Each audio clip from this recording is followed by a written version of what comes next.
Perfecto.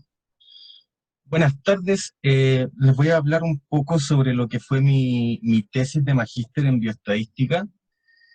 Eh, yo analicé la relación entre el consumo de alcohol y otras drogas con el número de parejas sexuales, específicamente en jóvenes de 15 a 29 años.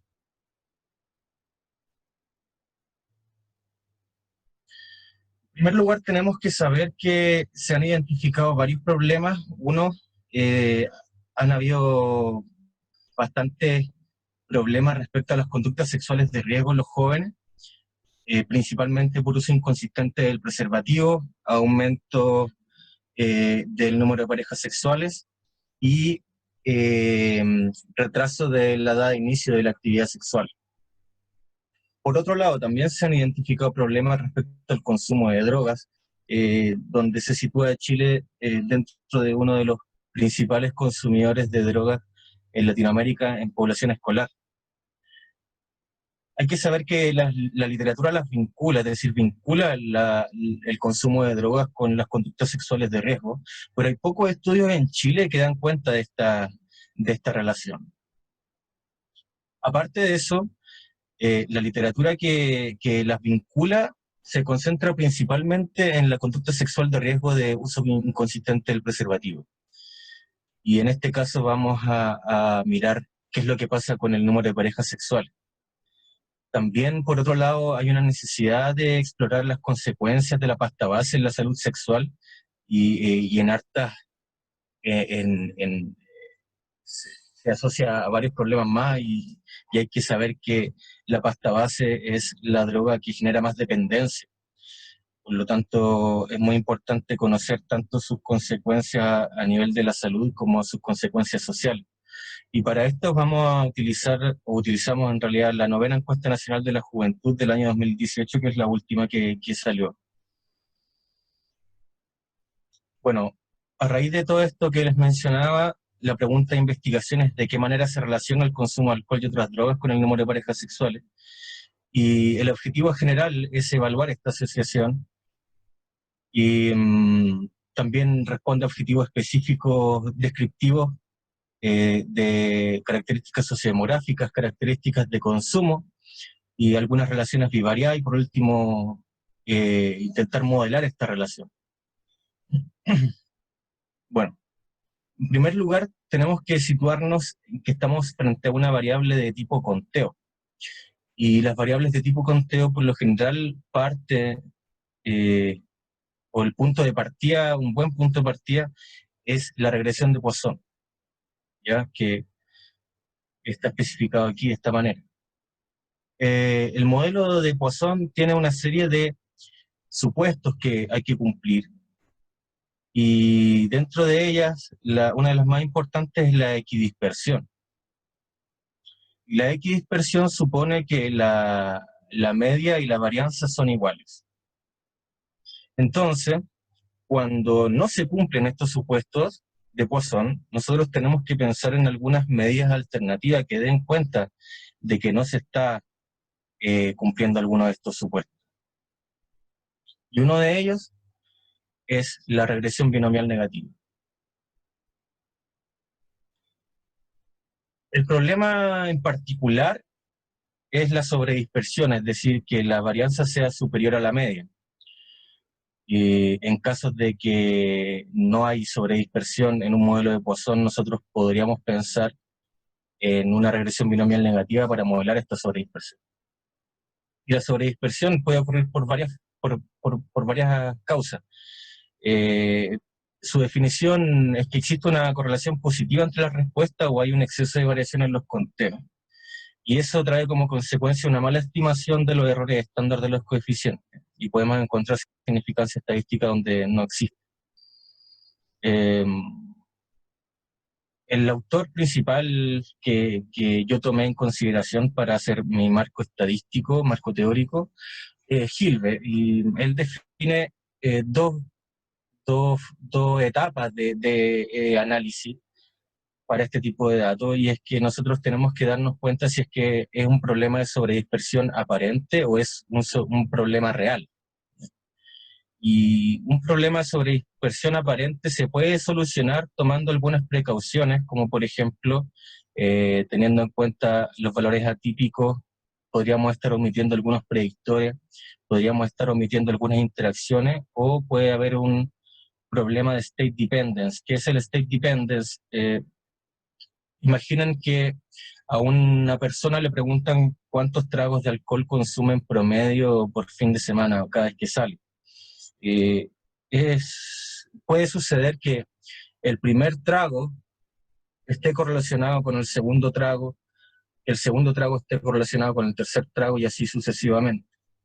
Podría pasar eso en este caso. Entonces, ¿cómo diferenciamos la sobredispersión real de la aparente que hemos estado hablando?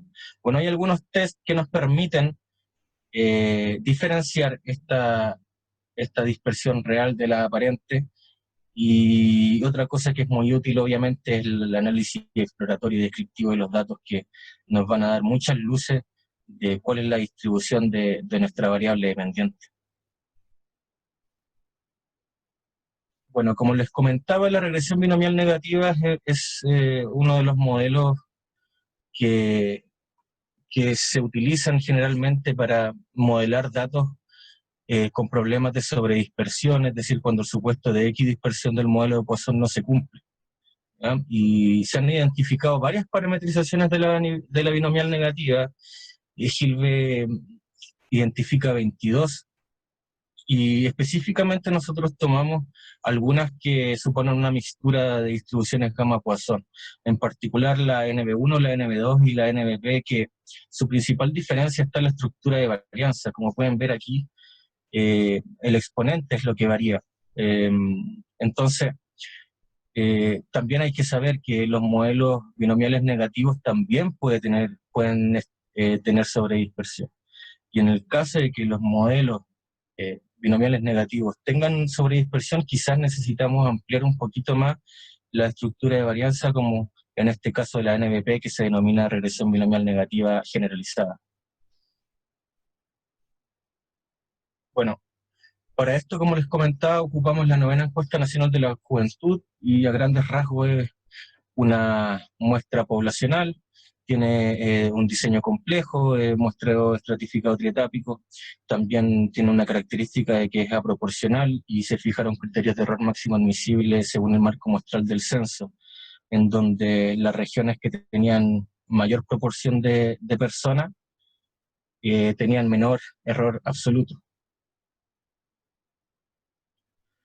Aquí podemos encontrar todas las variables que utilizamos dentro del modelo, y las más importantes son el número de parejas sexuales, que es nuestra variable dependiente, la edad de inicio de la actividad sexual, que se supone que es uno de los principales factores protectores de gran parte de las conductas sexuales de riesgo. Es decir, cuando uno retrasa la edad de inicio de la actividad sexual, hay menos probabilidad de que las personas incurran en conductas sexuales de riesgo de forma posterior. Y evidentemente el consumo de drogas y alcohol también nos interesa. También agregamos algunas variables sociodemográficas, como nivel educacional, tramo etario, la orientación sexual, el sexo y el nivel socioeconómico. Bueno, el promedio de la edad fue de 23 años, la mayoría de los entrevistados tienen entre 25 y 29, hay mayor proporción de mujeres que de hombres, la mayoría es de clase media y la minoría era de clase alta, y la mayoría de los sujetos era heterosexual, y hay una menor proporción de bisexuales que homosexuales. Respecto al consumo, se da cuenta de que más del 69% de los individuos consumió alcohol durante los últimos 12 meses, el 42% fumó cigarrillos y el 33% consumió marihuana. Por último, el 3,3% consumió cocaína y el 0,42% consumió pasta base. Bueno, el análisis descriptivo de nuestra variable dependiente, como podemos ver aquí, revela que hay un problema de sobredispersión. El box plot que ustedes ven aquí revela que hay bastante presencia de outliers, ¿ya? hay que considerar que el mínimo de parejas es 0 y el máximo fue 90.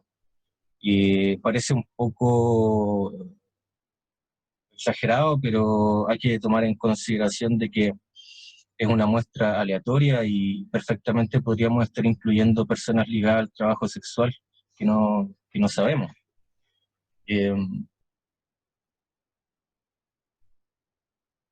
Aquí podemos ver unos descriptivos bivariados en torno a las características sociodemográficas y las conductas sexuales de riesgo, en este caso número de parejas sexuales, y podemos ver que los hombres en promedio tienen más parejas sexuales que las mujeres, y respecto a la orientación sexual podemos ver que los homosexuales y los bisexuales en promedio tienen más parejas sexuales que los heterosexuales, y la categoría de otros considera personas que no se han definido o no han definido su sexualidad de acuerdo a los criterios o las clasificaciones que dieron en la encuesta. Por otro lado, aquí vemos un descriptivo de número de parejas sexuales y características de consumo, y podemos ver que en general para todas las sustancias que evaluamos, el promedio de parejas sexuales es más alto que en comparación a los que no consumen. Particularmente la cocaína y la pasta base tienen los promedios de parejas más altos de todos. Eh, Esto es muy interesante.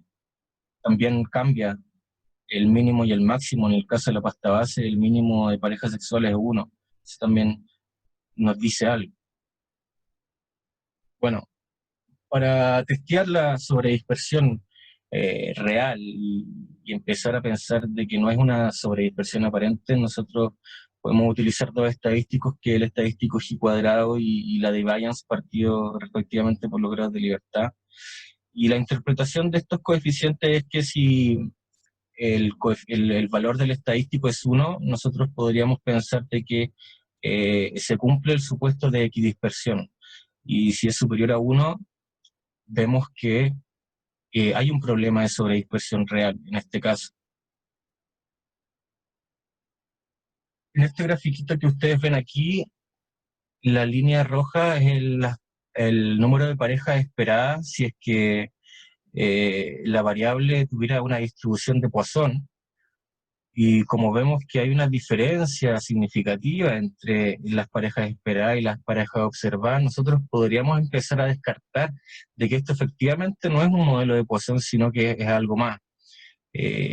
Podríamos pensar específicamente en una binomial negativa. Y por último, los test de hipótesis, ya que sería como la etapa más confirmatoria, entre comillas. Tenemos los test de hipótesis que indican que si nosotros encontramos evidencia a favor de rechazar la hipótesis de nulidad, podríamos pensar que hay un problema de sobredispersión real. Y por último, nosotros podemos hacer un test de razón de verosimilitud entre un modelo de Poisson y un modelo de regresión binomial negativa, el estándar, el que siempre se usa, que es el NB2, para ver si es que es una binomial negativa o no. Y en este caso sí, nosotros podríamos decir que efectivamente es una binomial negativa y no una Poisson.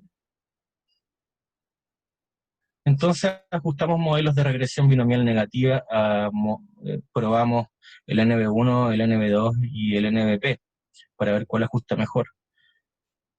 En el momento en que yo modelé el NB1 y el NB2 me di cuenta de que había un problema, o seguía el problema de sobredispersión. Entonces, estuve investigando un poco más y llegué al modelo binomial negativo generalizado, que me permitía ampliar un poquito más la varianza para dar cuenta de esta sobredispersión extra que había en el modelo binomial negativo.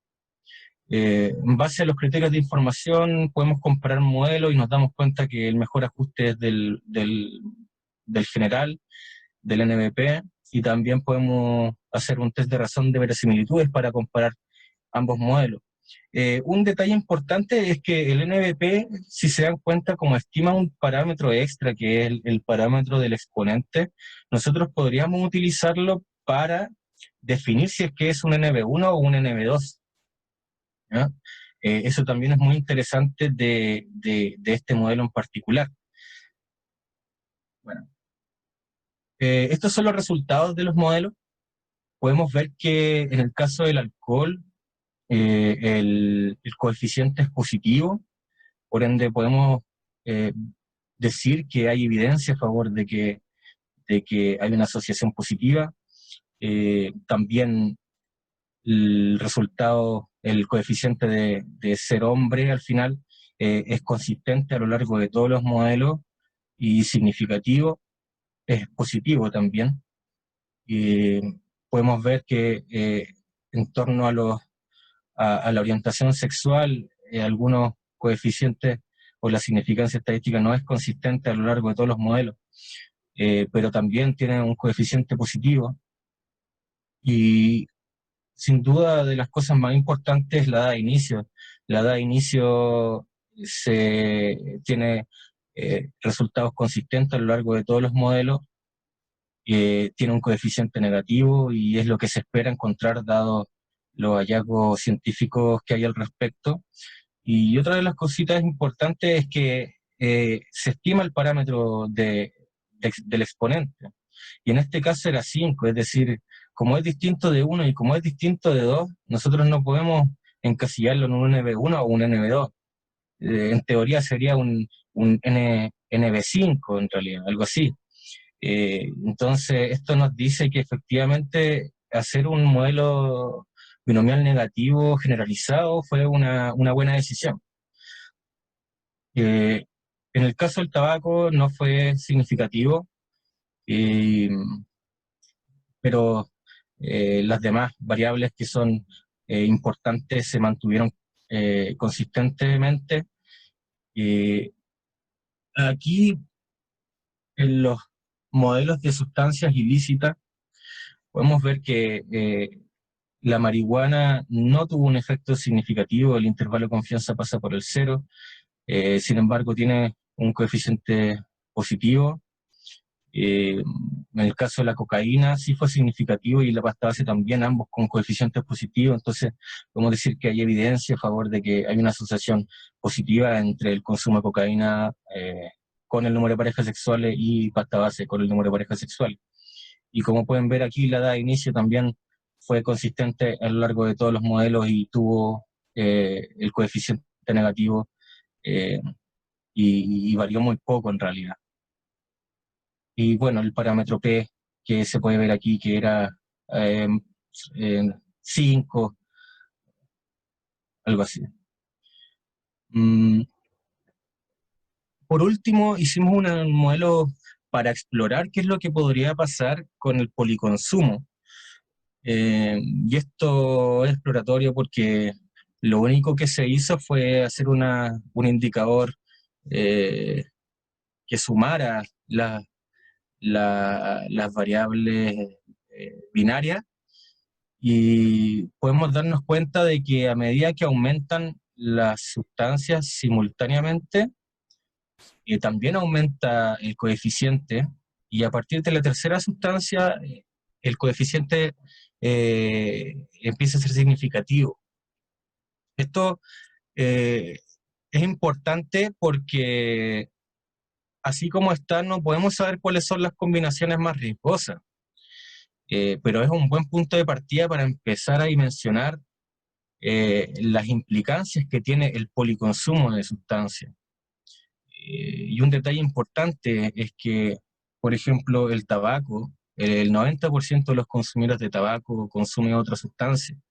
Entonces, es- está muy relacionada entre sí y es un elemento importante de considerar en estudios posteriores. Bueno, los principales hallazgos, como hemos conversado, es que los modelos NBP dan evidencia a favor de la asociación positiva entre alcohol, cocaína y pasta base con el número de parejas sexuales. Y particularmente la cocaína y la pasta base, donde tiene que estar el principal foco de nuestra atención. Eh, Lamentablemente, eh, son las drogas que tienen menor prevalencia de consumo, entonces a veces es un poco difícil estudiarla. Eh, También vemos que hay una relación entre orientación sexual y el número de parejas sexuales, pero no es consistente en todos los modelos. También que todos los modelos sugieren que los hombres son más propensos a tener más parejas que las mujeres, y eso también está respaldado en la literatura y es lo que esperábamos encontrar. También hay evidencia de una relación negativa entre la edad de inicio de la actividad sexual y el número de parejas sexuales, que también está respaldado en la literatura, y los resultados además son consistentes, porque la edad de inicio de la actividad sexual es el principal eh, factor de protección de las conductas sexuales de riesgo. Y por último, el modelo exploratorio del policonsumo indica que existe asociación positiva a partir de la tercera droga simultánea, y, es necesario profundizar un poco más para identificar cuáles son las combinaciones más importantes. Bueno, los alcances de esta investigación, evidentemente, es que esta investigación es insuficiente para establecer causalidad. Simplemente es un punto de partida para empezar a evaluar y para empezar a aislar un poco más el fenómeno y poder aproximarse lo más que se pueda a esta causalidad.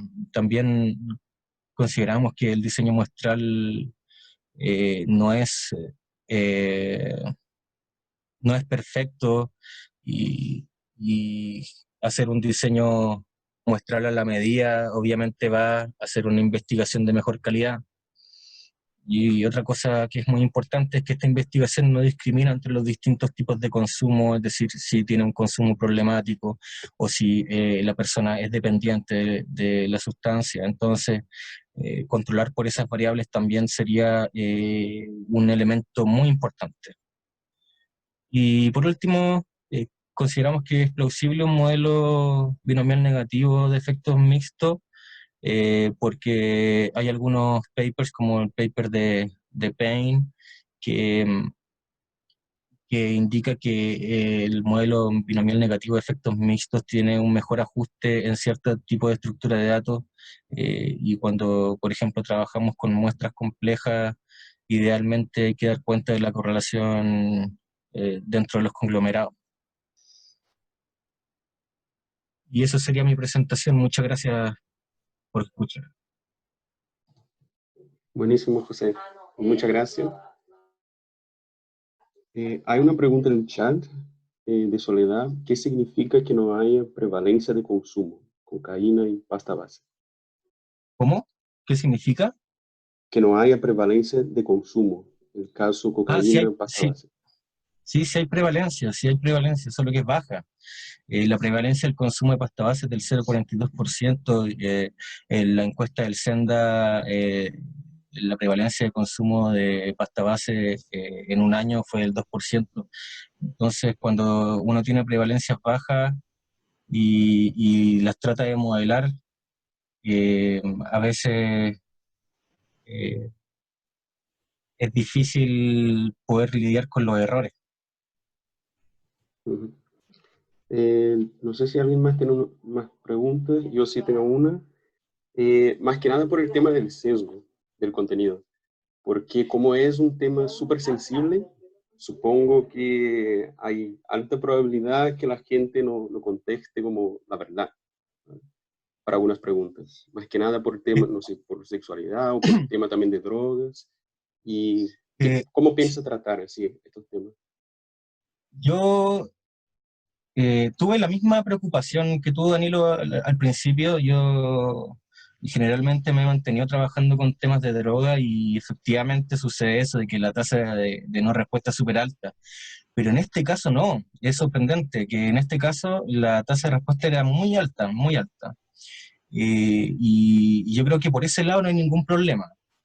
Pero sí, por ejemplo, la edad de inicio de la actividad sexual, eh, como es una pregunta abierta, al igual que el número de parejas sexuales, la persona tiene que escribir la respuesta. Y entonces uno se puede encontrar respuestas como que se inició sexualmente a los 3 años, 2 años. Entonces yo puedo decir ya, no tengo cómo comprobar si es que esa persona sufrió abuso sexual. No tengo cómo comprobar eso. Entonces, ¿qué hago? ¿Lo elimino? ¿Lo dejo? ¿Está bien? ¿Está mal? Ese es el problema principal de esta investigación. Bien. Otra pregunta de Soledad. ¿Cuál fue el motivo que en la muestra fuera tan bajo el número en el nivel socioeconómico alto? Eh, Era del 7%, si no me equivoco. Bueno, yo creo que esto es normal, es como lo que se espera, ¿no? Que la mayoría sea de clase media y la minoría sea de clase alta. Eso es lo esperable dentro de la distribución de ingresos en Chile, por lo menos. O sea, es lo que uno esperaría encontrar, que haya menos ricos, más de clase media y en extrema pobreza que también hayan pocos. Creo que, personalmente, yo creo que está bien. Perdón, lo que pasa fue cuando presentaste una tabla llena de datos que no son esto, una tabla con Ah, datos, ya, una bivariada, sí. ahí esa, encontré que habían 2.500, 3.500 y 499 me llamó la atención, entonces quería saber qué había pasado ahí, en el nivel socioeconómico, en la categoría alto. Aquí. Mm.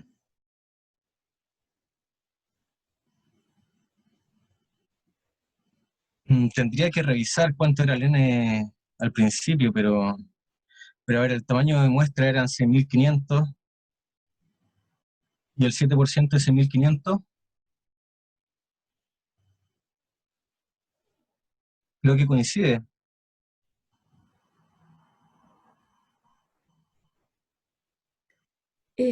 Discúlpame, entonces yo no entendí cómo se tomó la muestra.